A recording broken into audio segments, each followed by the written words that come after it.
আল্লাহর নবী সালামিক রাহমাতুল লিল আলামিন পৃথিবী থেকে যেদিন বিদায় হয়ে যাবে, আম্মা জান আয়েশা বলেন, চাদর দিয়ে নবীজিকে আবৃত করে ডেকে রেখেছি।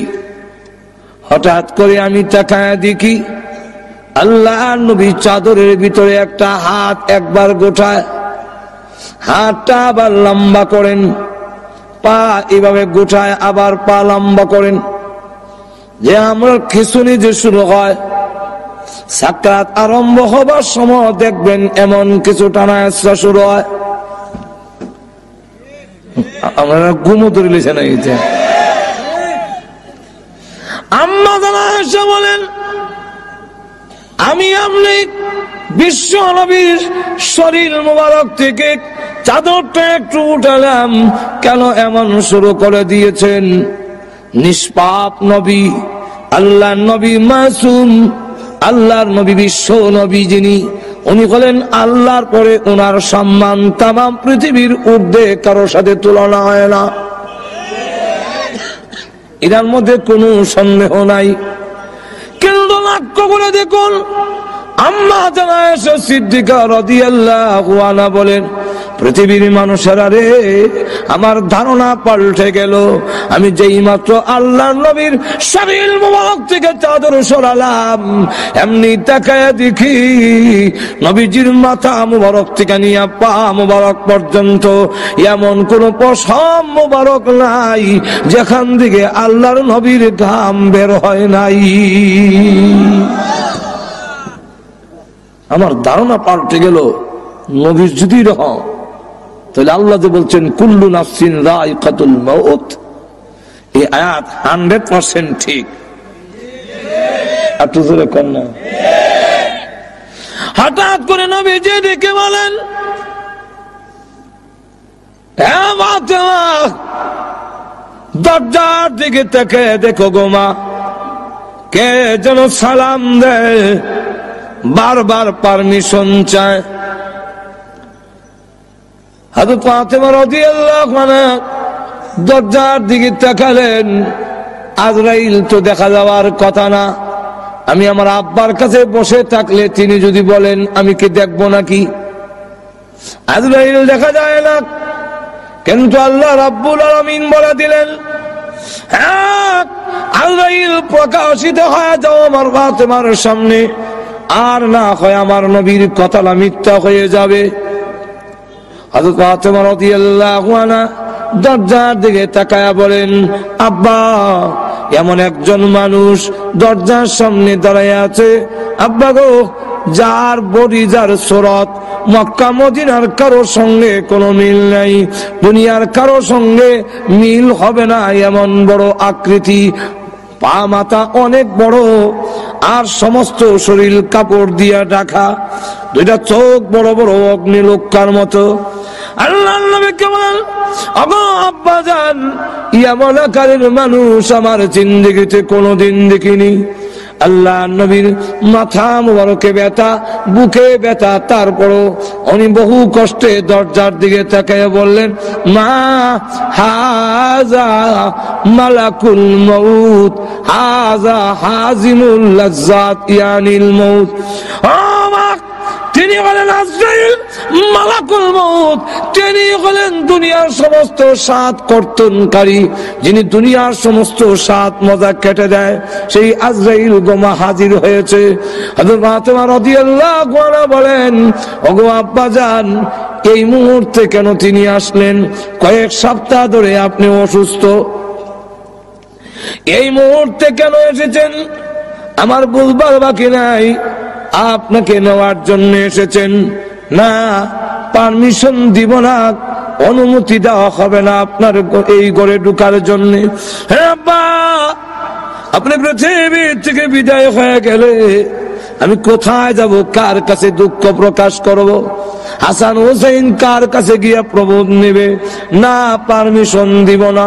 আল্লাহর নবী রেখে বলেন, ও ফাতেমা, দরজা বন্ধ করে রাখতে পারো, কিন্তু জেনে রাখো আজরাইলকে ফিরায় রাখা সম্ভব নয়। মাগো, কারো পারমিশন নেয় না, কারো ঢোকার জন্য আজরাইল অনুমতি নেয় না। এটা আমার সম্মান, এটা আমার মর্যাদা, আমার অনুমতি নিয়ে ঢুকতে চায়। অনুমতি যদি না দাও, সে কিন্তু অনুমতি ছাড়া ঢোকার পারমিশন তাকে আল্লাহ দিয়ে রেখেছেন। সুতরাং পারমিশন দিয়ে দাও, অনুমতি দিয়ে দাও, জানায় দাও আমি বলেছি করে ঢোকার জন্য। আজরাইলকে যখন অনুমতি দেওয়া হলো, তিনি এসে বলেন, আসসালাতু ওয়াসসালামু আলাইকা ইয়া রাসূলুল্লাহ, আল্লাহ আমাকে পাঠিয়েছেন, আপনি যদি যেতে চান গো আপনাকে নিয়ে যাব, থাকতে যদি চান আল্লাহ হায়াত বাড়ায়া দিবে, কোনটা করবেন? আল্লাহর নবী বলেন, তুমি অপেক্ষা করো, যাব কি যাব না এখন বলবো না, হাত্তা ইয়াতিয়ানি জিবরাইল, জিবরাইল আমার কাছে আসার আগ পর্যন্ত তুমি অপেক্ষা করো। জিবরাইল আসার পরে আল্লাহর নবী রেখে বলেন, জিবরাইল, আজরাইল বলে আমার নাকি যাওয়ার সময় হয়ে গেছে, তোমার মতামত কি? জিবরাইল আলাইহিস সালাতু ওয়াস সালাম তখন কোরআন শরীফের একটি আয়াত তিনি পড়লেন, ইন্নাকা মাইয়িতুন ওয়া ইন্নাহুম মাইয়িতুন। ওগো নবী, আল্লাহ আগেই বলেছেন আপনিও মরণশীল, তারাও আপনার দুশমনরা। আমার মা বুঝুননি কেন জানি, কিছু হা না কর না কেন? রাসূলকে বলতেছেন ইন্নাকা মাইয়িতুন ওয়া ইন্নাহুম মাইয়িতুন, আপনিও মরণশীল, আপনার দুশমনরাও মরণশীল। আল্লাহর নবী বুঝে ফেললেন জিবরাইল ইঙ্গিত দিয়েছে চলে যাওয়ার জন্য। নবীজি কান্দেন। জিবরাইল ডেকে বলেন, ইয়া রাসূলুল্লাহ, ইয়া হাবিবাল্লাহ, আপনি আপনার বন্ধুর দরবারে যাবেন, রফিকে আলা, পরকালে আপনার নাজ নেয়ামত ইহকালের চাইতে আরো অনেক বেশি। ওগো নবীজি, সম্মান বেশি হবে, আপনি কান্দেন কেন? নবীজি বলেন, জিবরাইল, আমি আমার জন্য কান্দি না। কার জন্য কাঁদছেন? ফাতেমার জন্য। ফাতেমাকে আল্লাহ আগেই তো আপনার মধ্যে সুসংবাদ দিয়েছেন, জান্নাতের সর্দারনি হবে। নবীজি বলেন, না, আমি ফাতেমার জন্য কান্দি না, হাসান হুসাইনের জন্য কান্দেন। হাসান হুসাইনকে সুসংবাদ দেওয়া হয়েছে, তারা জান্নাতের যুবকদের লিডার হবে। নবীজি বলেন, না, হাসান হুসাইনের জন্য কান্দি না, কান্দি আমার গুনাহগার উম্মতের জন্য। জিবরাইল বলেন, হুজুর, উম্মতের জন্য কান্দার দরকার নাই। ওগো নবীজি, আপনি কেন কান্দেন? আপনার উম্মতের নাম ঠিকানা সহ সবগুলো আপনার রওজাতে পৌঁছাইয়া দেওয়া হবে। নবী যাওয়ার দরকার হয় না, বিশ্ব নবী কোথাও যাওয়ার প্রয়োজন নাই, দুরূদ আর সালাম আনার জন্য নবী যাওয়ার দরকার নাই। কারণ নবী কেন নিবেন? নবী কেন আসবেন? আমার ডাকে নবী আসবেন। যদি আমি দামি হই, তাহলে আমার ডাকে আরেকজন আসবে। ঠিক কিনা? হুজুর যদি ডাক দেখে এদিকে আইব, এখন কি আপনারা করবেন মিলে হুজুর এদিকে?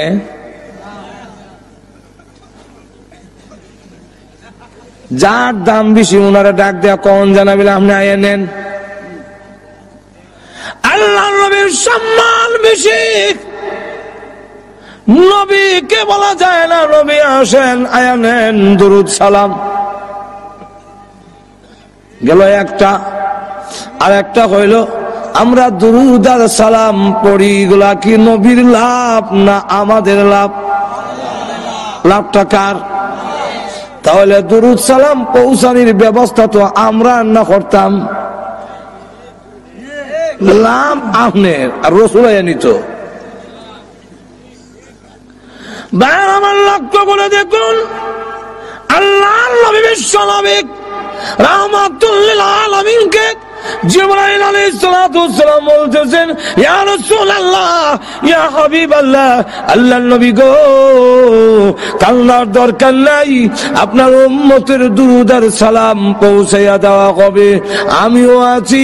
একজন ফেরেশতা আল্লাহ তৈরি করে রেখেছেন, পৃথিবীর যতগুলো মাখলুক আছে, আম্মার ইবনে ইয়াসির থেকে বর্ণিত হাদিস, ওই ফেরেশতার ততটা কান আছে, পৃথিবীর যেই কোনো জায়গায় যেই কোনো লোক যদি দরুদ পড়ে, তার বাবার নাম, দাদার নাম, 14 গোষ্ঠীর নাম সহ, ঠিকানা সহ মুহূর্তের মধ্যে আল্লাহর নবীর কাছে পৌঁছাইয়া দেওয়া হয়।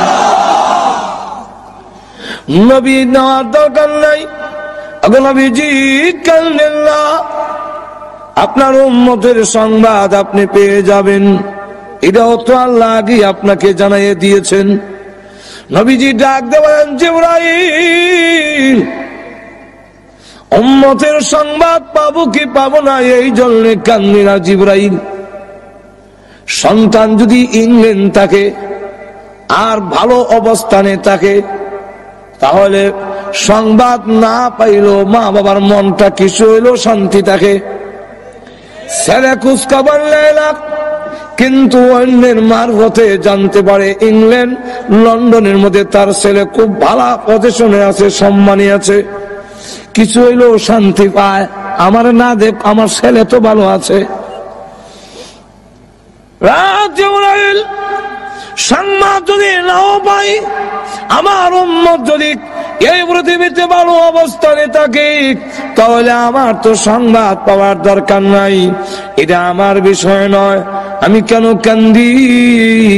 এতদিন পর্যন্ত আল্লাহ আমাকে আয়াত নাযিল করে জানায়া দিয়েছিলেন, মা কানাল্লাহু লিয়ুযিবাহুম ওয়া আনতা ফীহিম। ওগো নবীজি, আপনি যেখানে আছেন এদেরকে আমি আল্লাহ গজব দিব না, আমি আযাব দিয়ে শেষ করব না, যেহেতু আপনি এখানে আছেন। ও জিবরাইল, আমি রাসূল যখন পৃথিবী থেকে বিদায় হয়ে যাব, তখন আমার উম্মতের জিম্মাদার কে হবে? তামাম পৃথিবীর উম্মতে মুহাম্মদী যদি একসাথে আল্লাহ গজব দিয়ে শেষ করে ফেলে, আমার উম্মতের দায়িত্ব কে নেবে? কে এই দায়িত্ব গ্রহণ করবে? এমনি আল্লাহ ডাক দেয়া বলেন, অরে জিবরাইল, আমার বন্ধুকে বলো চোখের পানি মুছে ফেলার জন্য।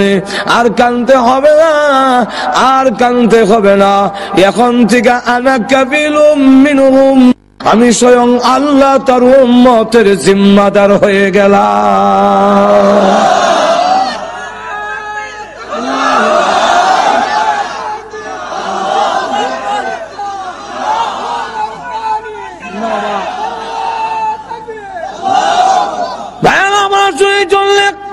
আল্লাহর নবী বিশ্বনবী রাহমাতুল লিল আলামিন তখন ডাক দিয়া বলেন, ওরে আজরাইল, এবার আমার রূহ তুমি বের করো। এমনি আজরাইল যখন নবীজির সিনা মুবারকে হাত রাখলেন, ফি কবজির রূহিহি, রাসূলের রূহ মুবারক কবজ করবেন। আল্লাহর নবী জিজ্ঞাসা করেন, আজরাইল, তুমি আমার বুকে হাত রেখেছো, মনে হয় যেন উহুদ পাহাড়টা আমার বুকে রেখে দিয়েছো। আজরাইল বলে, আল্লাহর নবী, এত সহজে কারো রূহ বের করি নাই, কোনদিন করব না।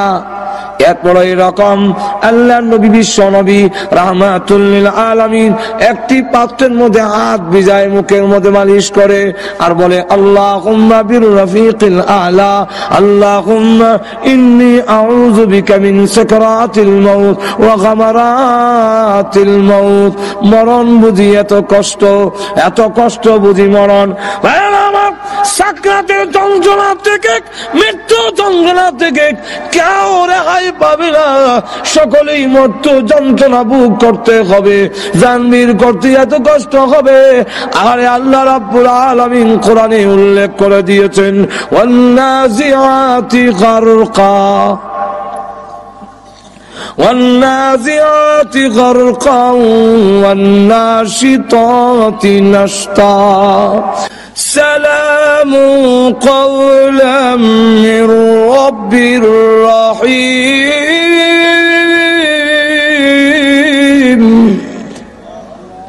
আমার পক্ষ থেকে আমার বন্দারে সালামটা দিয়ে দিও। ফেরেশতারা যখন মুমিন ইমানদারের কানে আমরা যাতায়াত দর্শেটি কই, তখন কানে কয় আল্লাহ তোমারে সালাম দিছে। কে সালাম দিছে? আরো জোরে কম, আল্লাহ সালাম। জান্নাত তুল্লা দেখো, ওই যে বাগান দেখনি বুঝলে, এখানে তোমার আল্লাহর সাথে তোমার প্রেমিকার সাথে দেখা হইব, যাইতা হাঁটু জোরে কর না। বিশ্ব নবী রাহমাতুল লিল আলামিন বলেন, আবু বকর তোমার রূহ বের করার সময় আল্লাহর ফেরেশতারা কানের কাছে কোরআনের আয়াত পড়বে আর রূহ বের করবে। আল্লাহ ওয়ালারা ওই সালাম শুনে, আয়াত শুনে মৃত্যু যন্ত্রণার কথা ভুলে যাবে। আল্লাহর নবী বলেন, ও আবু বকর এই আয়াত পড়বে তোমার কানের কাছে, ইয়া আইয়াতুহান নাফসুল মুতমাইন্না ইরজিই ইলা রাব্বিকি রাদিয়াতান মারদিয়া ফাদখুলি ফি ইবাদি ওয়াদখুলি জান্নাতি। জোরে কর না সুবহানাল্লাহ। হুজুর বুঝছি না সুবহানাল্লাহ কেন না বুঝছি কর। ফেরেশতারা কানের কাছে বলবে, আবু বকর ইয়া আইয়াতুহান নাফসুল মুতমাইন্না, হে প্রশান্ত মন, ইরজিই ফিরে আয়, ফিরে আসো। কোথায় ফিরে যাব? ইলা রাব্বিকি, তোমার রবের দিকে চলে আসো। কোন অবস্থায়? রাদিয়াতান মারদিয়া, তুমি আল্লাহর প্রতি রাজি, আল্লাহ তোমার প্রতি রাজি। আয়ো ফিরে আসো। ফাদখুলি ফি ইবাদি ওয়াদখুলি জান্নাতি, আল্লাহর প্রিয় বান্দাদের অন্তর্ভুক্ত হও আর আল্লাহর তৈরি জান্নাতের ভিতরে ঢুকে যাও। যন্ত্রণা আর যন্ত্রণা থাকতো না, যন্ত্রণা হইব। আগে এমনি দইরা ফুরা গালতো, দু চান দর দর মনো ফুরা, দুই চার জন আর এখন অপারেশন করে ইনজেকশন দিয়ে অবশ করি দেয়। যন্ত্রণা হয় না যেটা না ওই হে কইতারে না, ঘুমাই গেছেন কেন? আমার কথা বুঝতেছেন নি? যন্ত্রণা হইতেছে না, এটা না হইতেছে কিন্তু না ঠিক কিনা ভাইরা আমার? জান্নাতের দিকে দেখা যাবে, ওই জান্নাত দেখো না বলে, হ্যাঁ এখানে তোমার আল্লাহর সাথে দেখা হইব। আল্লাহ আল্লাহ রুবাই করছে কোথারে না, আর তো এখন না সুবহানাল্লাহ। আল্লাহ আরো উদাহরণ দেই, দিতাম নি?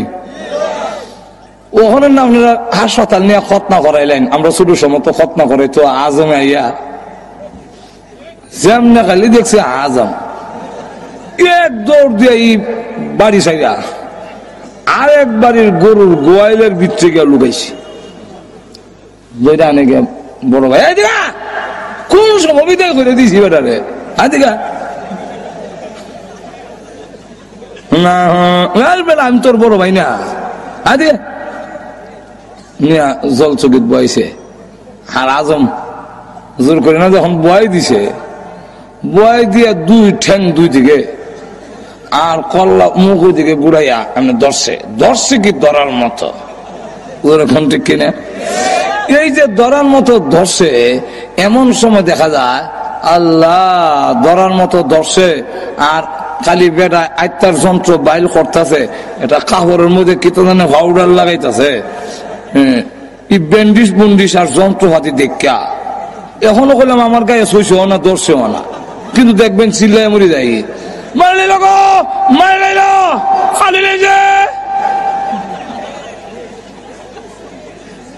আর যে ধরছে এখন কইতাছে না না কিচ্ছু না বেটা, না কিচ্ছু কোনটা না এই সময় নিরাময়। মা ঘর থেকে ডাক দিয়া কয়, এই স্যার আমার ফুয়া নামে নিবে, আমি তোর মা থাকতে কে রে তোর আর লোক সারবার লাগে না, বুঝে খুব ভালো করে। এখন হ্যাঁ আবার মিষ্টি খুব পছন্দ করে, ছোট সময় তো মিষ্টি খাবে লেগে বড় পাগল দেওয়া না, তো একলা মিষ্টি বাড়িয়েছে, কয় আর মুখ নিয়ে একলা মিষ্টি দেয়, তো মুখের সামনে না কয় দেখ রসগোল্লাটা দেখ, এমনি খালি রসগোল্লা দেখছে। এখন আর যন্ত্রর দিকে খেয়াল নাই, তো যন্ত্রণাও নাই, এখন খালি হেওয়ানিটা আছে, মানে লোক খালি লইতা নাই, আর এখন খালি যন্ত্রণা নাই, খালি হেওয়ানি। এই অবস্থায় রসগোল্লা দিছে মুখে, মুখে দেওয়ার পরে যেই মাত্র এখানো করছে দাঁত করতো রসগোল্লা সারা জিব্বা যখন সরি গেছে কি চোখ টিপ দিয়া বলে বায়ু করো না, চিন্তা করো না, ঘাবড়াও না, ওই জান্নাত তাকায়া দেখো, জান্নাতের দিকে তাকাইয়া হুর করবো হরিরা করো কিলমানরা রসগোল্লা শরবতের গ্লাস মুখের সামনে দেখায়, তবে খাওয়াইতাম। এই অবস্থা দেখে আজরাইল কোন সময় তার রুহু বের করেছে একটুকু খবর থাকবে না, যদি সত্যিকারের মুমিন হওয়া যায়। আর না এমন ভাবে চাপ দিয়া ধরবে, হাড্ডিগুলো যখন ভেঙে চুরমার হয়ে যাবে, চিৎকার হয়ে থাকবে, তোমরা খেলা গো আমাকে একটু সাহায্য করো, কিন্তু না কেউ সাহায্য করবে না। একটা জিতা বকরি ছাগলের চামড়া টেনে শুনলে যদ্দুর কষ্ট হবে, এর চাইতে বেশি কষ্ট অনুভব হবে যখন প্রাণ পাখি বের হয়ে যায়। এমন হয় অবস্থা শরীরে একটা মাছি বসলেও সে ব্যথা পায়, বরদাস্ত করা যায় না। এমন কোন অঙ্গ নাই যা ভালো রয়েছে, সবগুলো ভেঙে চুরমার করে বেড়ে দিয়েছে, সবগুলো ভেঙে একবারে শেষ করে দিয়েছে। এইভাবে রূহ বের করে যখন নিয়ে যাবে আল্লাহ রাব্বুল আলামিনের দরবারে, আর দেহটারে গোসল গোসল দেয়, আস্তে দাও, বড় দুঃখ পায়, আস্তে দাও। ওই অবস্থা যদি দেখে বলে তোমরা কারা গো, দাও আমাকে তাড়াতাড়ি কবরে নাও, কবরে নিয়ে যাও, কবর আমার জন্য বড় আরামের ঘর, তাড়াতাড়ি নিয়ে যাও। আর যদি গুনাহগার হয় ডেকে বলে আমার নিও না, বিদায় দিও না। এই দেহটাকে কবর নিয়ে শুয়ে দিলে আযাবের কোনো সীমা থাকবে না। কবরে যখন নিয়ে যাক, কবরের আযাব থেকে কেউ রেহাই পাবে না। আল্লাহর নবী বিশ্ব নবী রাহমাতুল লিল আলামিন বলেন, কবরের আযাব থেকে যদি রেহাই পেত আমার সাদ ইবনে আবি আমার সাদ ইবনে মুআয রাদিয়াল্লাহু আনহু রেহাই পেত। হযরত খাদিজাতুল কুবরা রাদিয়াল্লাহু আনহা কান্দে, আম্মা জান আয়েশা খাদিজাতুল কুবরা চোখের পানি ছেড়ে দিয়ে ইন্তেকালের সময় কান্দে। আল্লাহর নবী জিজ্ঞাসা করেন, ও খাদিজা কেন কাঁদলো? কান্দি কারণে আমি পৃথিবীর থেকে বিদায় হয়ে যাবো গো নবীজি, কিন্তু ভয় লাগে, কবরের কোনো সামান নাই, কোনো প্রস্তুতি নাই, কি নিয়ে কবরে যাব গো নবীজি, ভয় লাগে।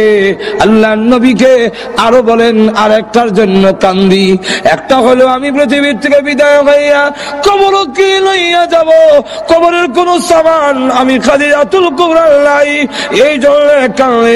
আর একটা কারণ হলো মক্কার বেঈমান কাফেররা আপনার প্রতি নির্যাতন করে, আপনাকে কষ্ট দেয়। আমি খাদিজা আপনার পাশে ছিলাম, আমি বিদায় হয়ে গেলে আপনার সহযোগিতা কে করবে? নবীজি দুঃখের পাশে ছিলেন খাদিজাতুল কুবরা, আমি বিদায় হয়ে গেলে তখন আপনার সহযোগিতা কে করবে? ফাতেমা রাদিয়াল্লাহু আনহা এই সময় ছোট ডাক দিয়ে বলে, মা আপনি কাঁদলেন না, আপনি বিদায় হয়ে গেল, আমি ফাতেমা আব্বার সাথে আছি, জীবন যেতে পারে আমি আমার বাবাকে ছেড়ে দূরে যাব না। এই জন্যে আল্লাহর নবী যখন দাওয়াতের কাজে যেতেন ফাতেমা পিছনে কোমর ধরে রাখত, কাপড় ধরে রাখত। হযরত খাদিজাতুল কুবরা রাদিয়াল্লাহু আনহা যখন কাঁদলে আল্লাহ নবী বিশ্ব নবী রাহমাতুল লিল আলামিন ডাক দিয়ে বলেন, খাদিজা কান্নো না, তোমার সতীনদের কাছে আমার সালাম পৌঁছাইয়া দিও। হযরত খাদিজাতুল কুবরা বলেন, ইয়া রাসূলুল্লাহ, আমার সতীন কারা আবার সালাম দিতাম? আপনি তো আমার আগে আর কোন বিয়ে করেন নাই, কেডা গেল আমার আগে সালাম দিতাম গিয়া? আল্লাহ নবী বলেন, ও খাদিজা, জান্নাতের ভিতরে মরিয়ম এবং আসিয়ার বিবাহ আমি বিশ্ব নবীর সাথে হবে, তাই তারা হবে তোমার সতীন। এই কথার মাধ্যমে জানাইয়া দিলাম সালাম দিও। এর অর্থ হলো তুমিও আল্লাহর তৈরি জান্নাতের ভিতরে চলে যাচ্ছ। তাদেরকে সালাম দিতে গেলে জান্নাতে যাও লাগতো না, দুজকে গিয়া পাইব। হযরত খাদিজাতুল কুবরা রাদিয়াল্লাহু আনহা এর পরে বই করে, ওগো আল্লাহর নবী, আপনার ব্যবহারের একটা কাপড় দিবেন আমার কাপড়ের ভিতরে দেওয়ার জন্য। ওগো নবীজি, আমার বিশ্বাস আপনার ব্যবহারের কাপড় যদি আমার কাপড়ের ভিতরে থাকে তাহলে কবর আমাকে চাপ দিতে পারবে না। হযরত খাদিজাতুল কুবরা রাদিয়াল্লাহু আনহার মতো মহিলা, যাকে আল্লাহ সালাম দিয়েছেন। কে সালাম দিয়েছেন? আর আমরা দেশের মহিলারে না হয় প্রধানমন্ত্রী সালাম দিল, কি তৈলতে সালাম পাইবা 7 বছর পরে ভিডিও হইবা মাজুর। এখন ঠিক এটা বাংলাদেশের পৃথিবীর ইতিহাস। ন্যায় সম্মানে বিদায় দেওয়া সম্মান করিয়া বিশ্বের বড় প্রেসিডেন্ট বুশ পর্যন্ত 8 বছর রইল ক্ষমতা, আর শেষ বেলা দেখা যায় জুতার ভিড়া দিয়ে বিদায় হইয়া দিছে। যাও যাও ঠিক কিনা? খাদিজাতুল কুবরা মা বোন আছে আজকের মাহফিলের পিছনে, এই জন্য মা বোনকে বলবো যে খাদিজাতুল কুবরা রাদিয়াল্লাহু আনহা, আল্লাহ নবী, মনে হয় আমরা হুজুর আইতাছে, কারণ টাইম হুজুর আনেন, হুজুররা আনেন ভাইরা আমার, মানে কারণ প্রত্যেকের তো একটা টাইম আছে, যেরকম ঠিক না 12টার ভিতরে দোয়া হইব। তো আমরা বরুণ হুজুর উনিও আছেন, এসে দোয়া করবে। আবার 12টা বাজে গেলে অনেকের বাসা বাড়ি, তো এটা তোর গ্রামগঞ্জ না, বাসার বাড়ি শেষে গেটে আর খোলা হয়তো না, সারা রাত 12 তাওন লাগবো খারাপ। আমার লক্ষ্য করে দেখুন, খাদিজাতুল কুবরা রাদিয়াল্লাহু আনহা ইসলামের জন্য এই খেদমত করার কারণে মা বোনদেরকে বলো অনুসরণ করেন খাদিজাতুল কুবরা রাদিয়াল্লাহু আনহাকে। খাদিজাতুল কুবরা রাদিয়াল্লাহু আনহা আল্লাহর নবীর যেইভাবে সহযোগিতা করেছেন, একেবারে প্রাথমিক অবস্থায় সকলের আগে ঈমান আনলেন। আল্লাহর নবী বলেন, খাদিজা বলো লা ইলাহা ইল্লাল্লাহ মুহাম্মাদুর রাসূলুল্লাহ, সঙ্গে সঙ্গে তিনি পড়ে নিলেন। আল্লাহর নবী বলেন, খাদিজা প্রশ্ন করলেন, খাদিজাতুল কুবরা, তোমার কপাল ভালো, তোমার